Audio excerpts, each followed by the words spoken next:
Radio Publique Africaine.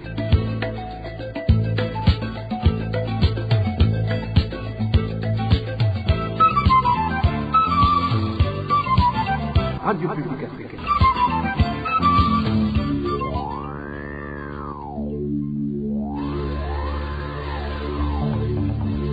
C'est le moment de suivre le journal parlé en français. Bienvenue dans ce journal du 16 juin 2021. C'est aujourd'hui que se célèbre la journée mondiale de l'enfant africain. Les enfants font toujours face à de nombreuses difficultés au Burundi. La CNIDH s'est exprimée dans le cadre de cette journée. Et des avancées restées insignifiantes sur le barrage Kajeke une dizaine d'années après le démarrage de sa construction. Des pertes sont énormes côté gouvernement. Vous aurez également les détails au cours de cette édition. Et nous allons également vous dresser le bilan annuel du président Évariste Ndayishimiye dans le domaine de la gouvernance. C'est à la fin de son journal, vous présenté par Émile Niwasumba.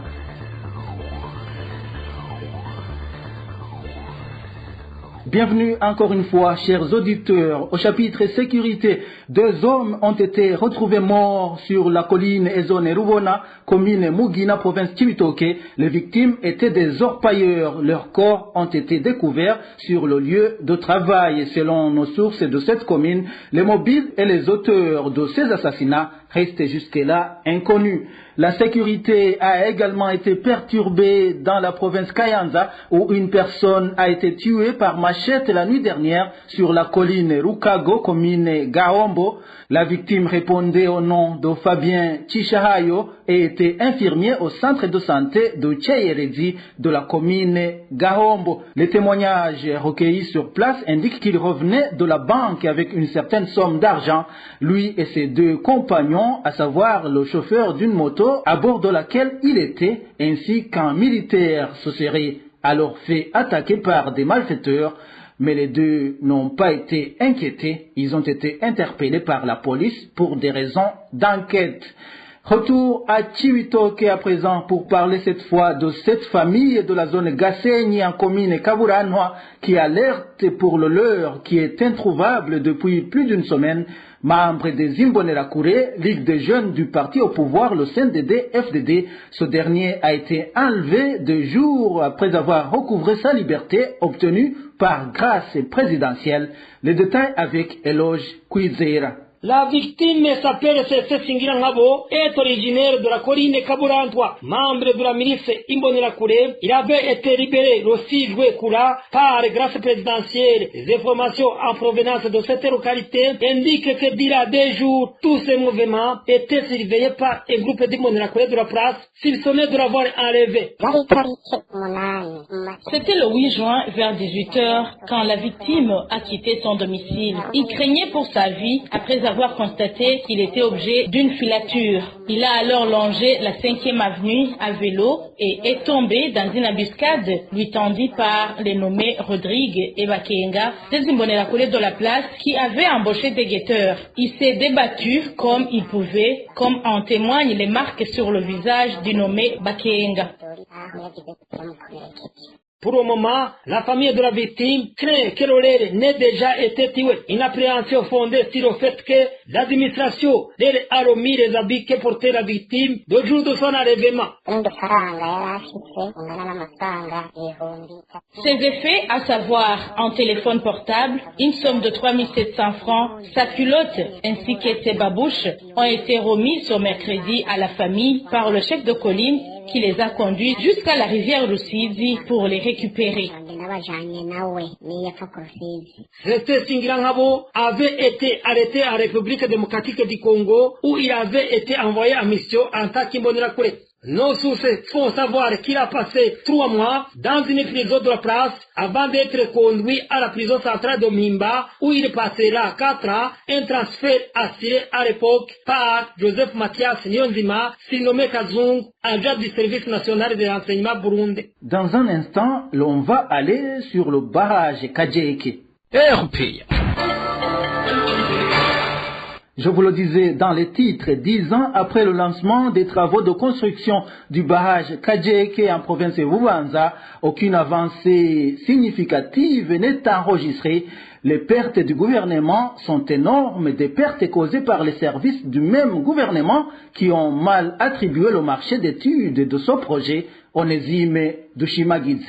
Ce projet de construction du barrage de Kajeke en province de Bubanza a été initié en 2009.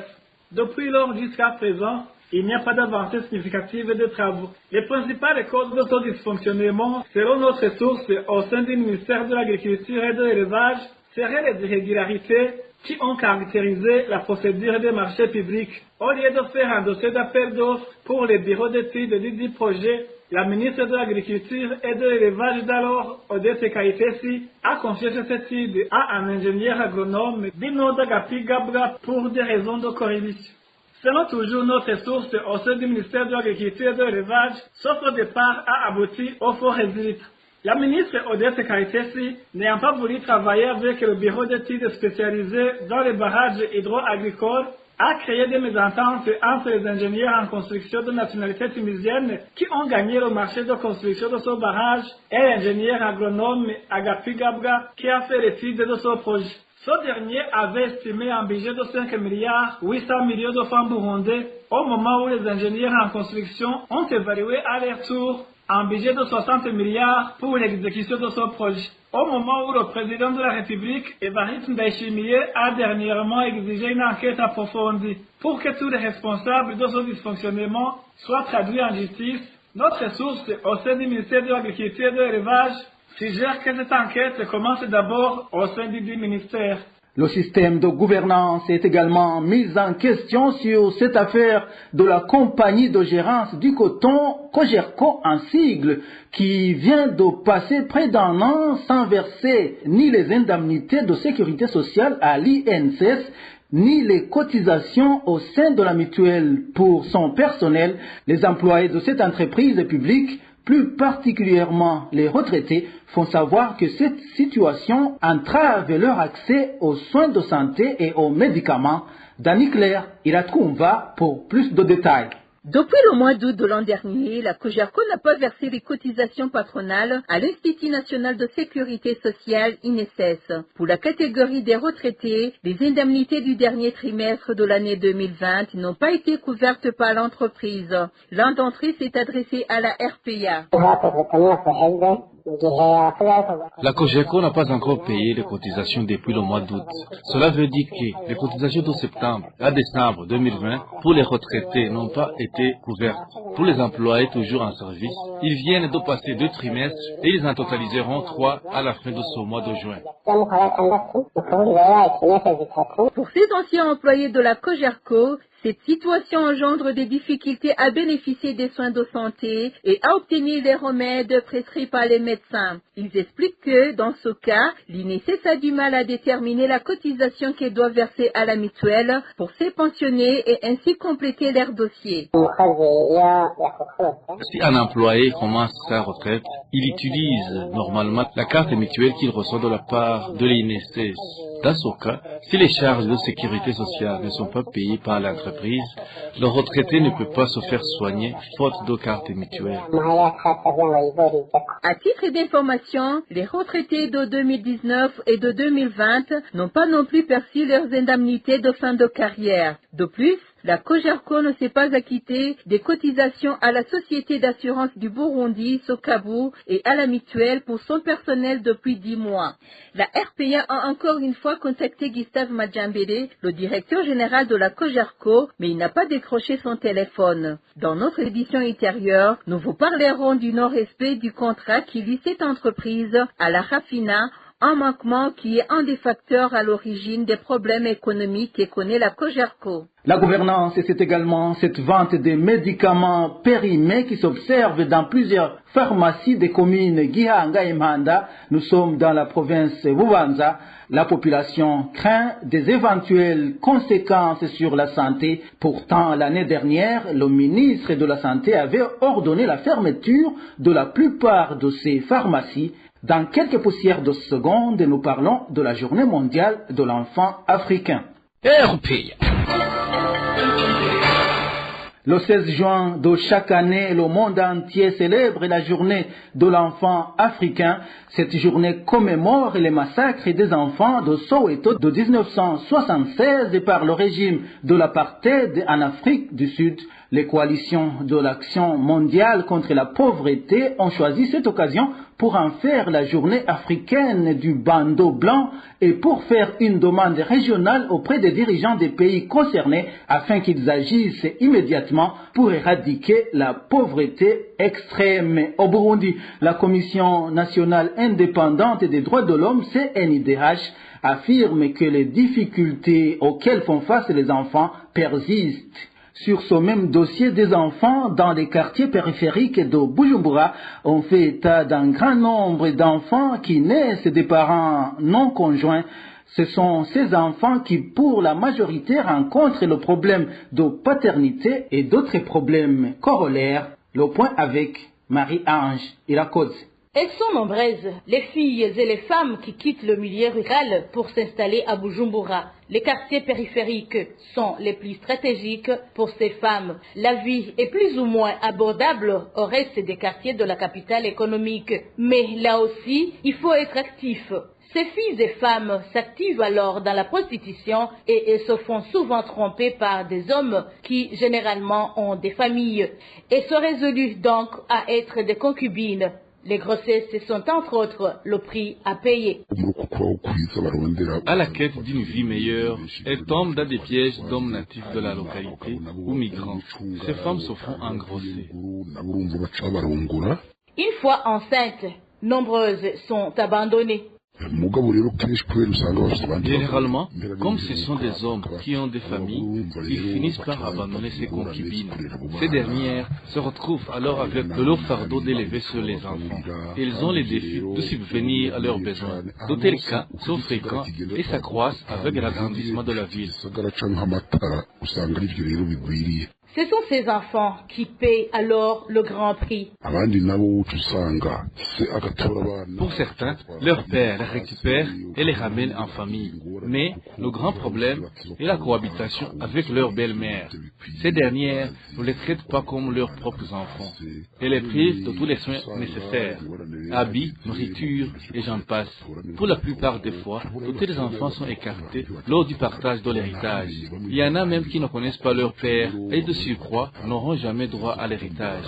Ce sont ces enfants qui se retrouvent dans la rue. On les retrouve en train de chercher de quoi manger dans les dépotoirs. D'autres encore passent la journée à errer ici et là dans les quartiers où certains ménages leur proposent de faire de la vaisselle et en échange, on leur donne à manger la nourriture non consommée.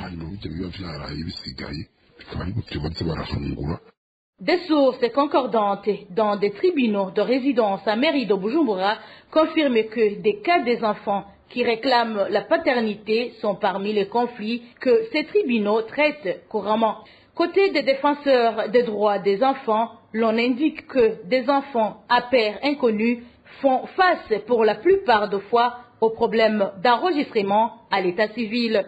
Le test ADN pourrait être une meilleure solution pour rompre avec le phénomène d'enfants à père inconnu, suggèrent ces défenseurs de droits humains. Les enfants burundais actuellement en situation de réfugiés traversent également des moments difficiles. Le cas illustratif est celui des enfants du camp d'Onduta en Tanzanie. Non seulement ces enfants n'ont pas le nécessaire pour satisfaire leurs besoins les plus élémentaux, mais aussi certains sont tués par les citoyens tanzaniens. Des détails avec Aimable Nishimwe. 4 enfants ont été tués au cours de cette année dans le seul camp d'Unduta, du moins selon le témoignage des réfugiés qui se sont entretenus avec la RPA. Ces derniers indiquent que ces enfants ont été brûlés vifs par des Tanzaniens. 5 enfants sont sortis du camp à la recherche du travail afin d'avoir de quoi manger. 4 d'entre eux ont été appréhendés par les Tanzaniens qui les soupçonnaient d'être des voleurs. Un seul enfant a réussi à s'échapper et c'est lui qui nous a tout raconté.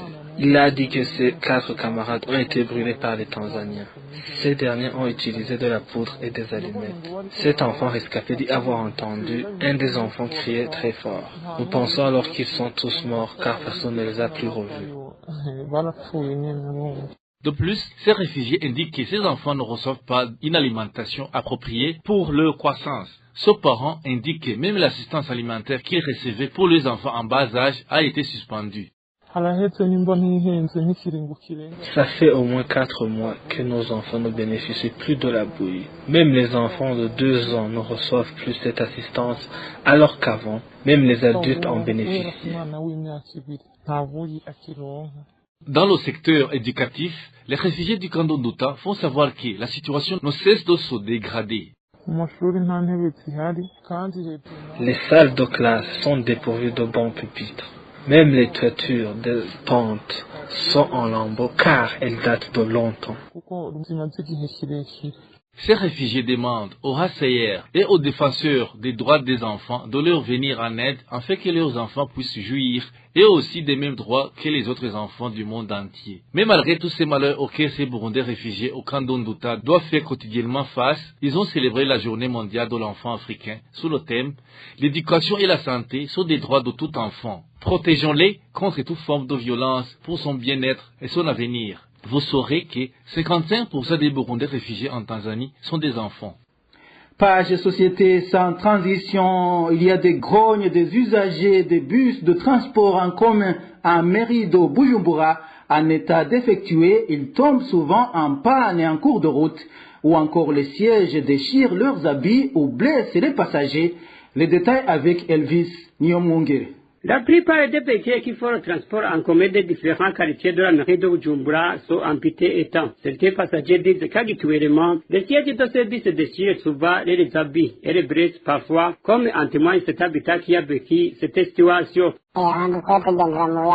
Nous, les passagers qui prennent les bus, nous nous demandons si nous prenons ces bus pour qu'ils déchirent nos habits ou encore pour que les sièges de ces bus nous blessent. Il y a des bus qui sont vraiment en très mauvais état. C'est surtout ceux de Nyakabiga, Kwiza, Musaga et Buyenzi. Si l'on en sort comme on est entré, on remercie Dieu. C'est pareil pour les quasters. Mis à part ces sièges délabrés, même les moteurs tombent souvent en panne. Selon cet habitant, cela fait que souvent ils arrivent au travail avec retard, vu qu'ils doivent encore une fois faire la queue pour attendre le retour. Ici en ville, on voit bien que les bus sont insuffisants. Les files indiennes n'en finissent pas, surtout les heures de pointe. Cela est dû aux bus qui sont pour la plupart en très mauvais état. Les passagers s'assoient sur les métaux qui leur servent de siège. C'est notamment les bus de Musaga, Kanyosha, Charama et Kamenge. Bon nombre de ces bus tombent souvent en panne en cours de route, tandis que d'autres n'arrivent même pas à démarrer. Les passagers disent de ne pas comprendre comment une telle situation peut perdurer alors que la police de roulage est supposée faire régulièrement le contrôle technique de ces bus. Contacté à ce propos par la rédaction de la RPA, Pierre Nkouriké, porte-parole du ministère de l'Intérieur et de la Sécurité publique, de même que Immaculée Ndabaneze, la ministre du Transport et du Tourisme, mais personne n'a décroché son téléphone.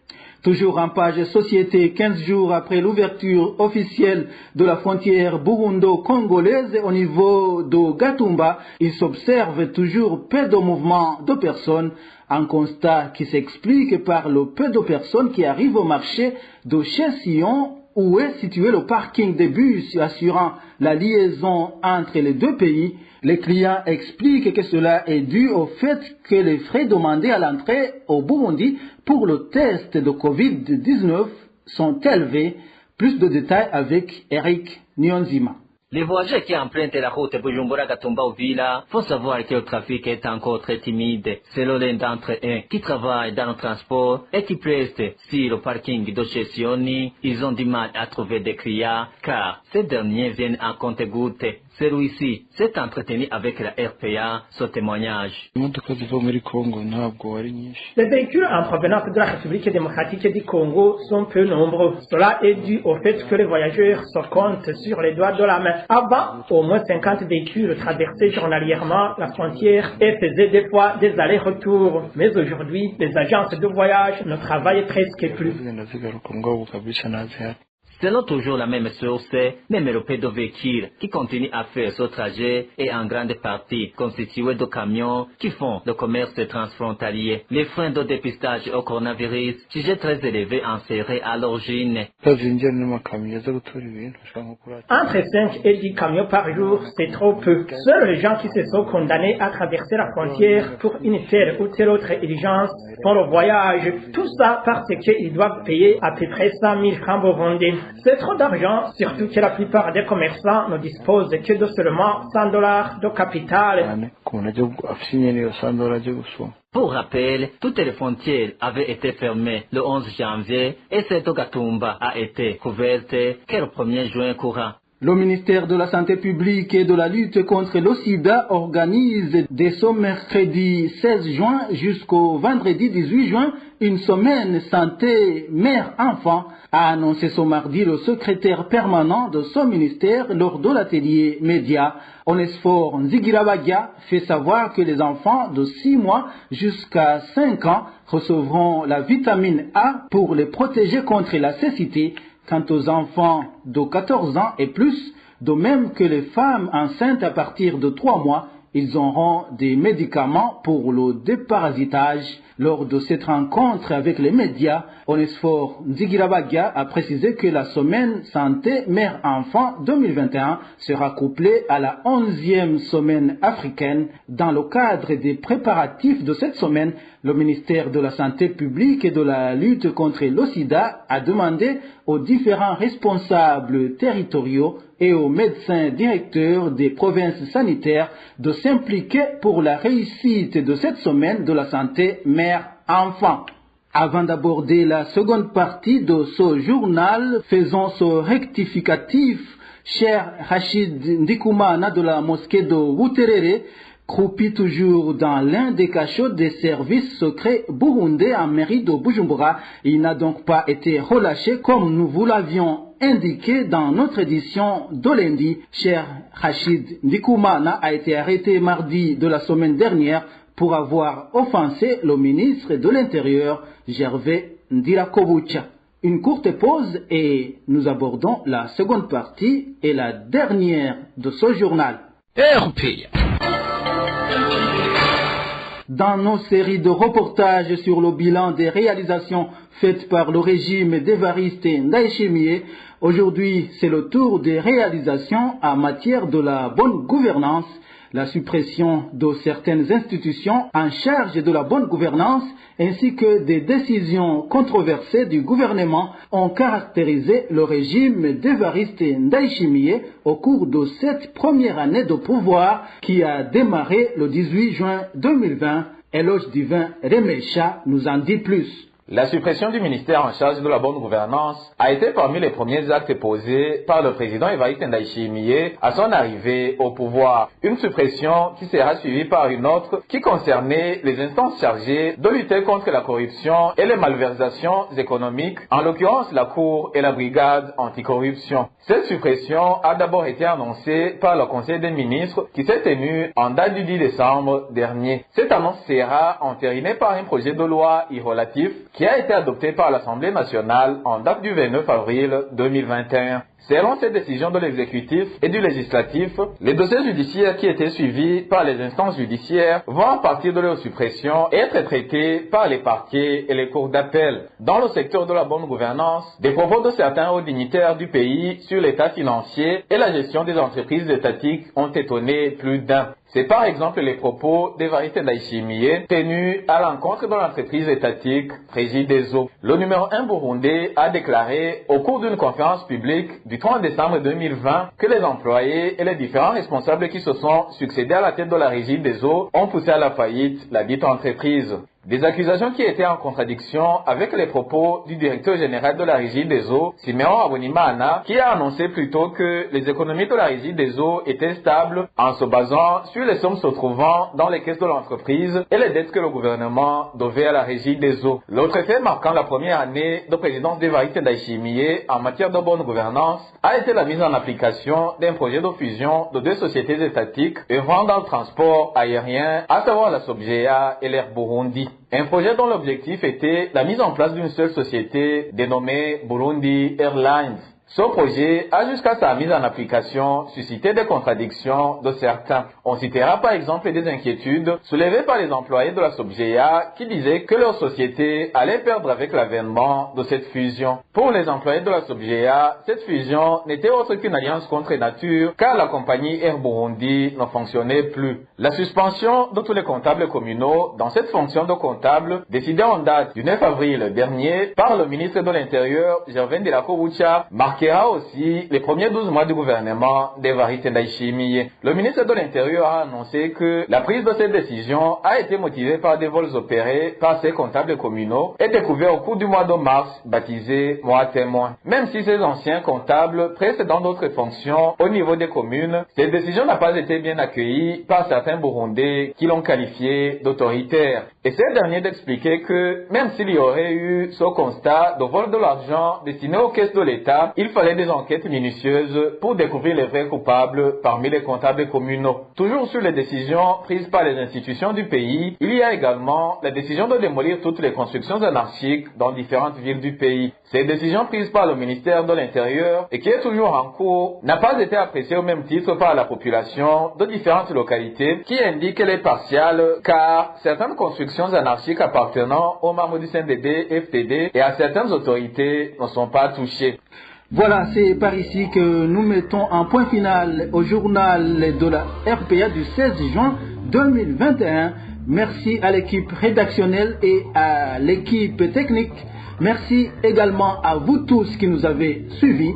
Emileni Wasumba, je vous présentais cette édition. Je vous souhaite de passer une agréable soirée chez vous. Au revoir.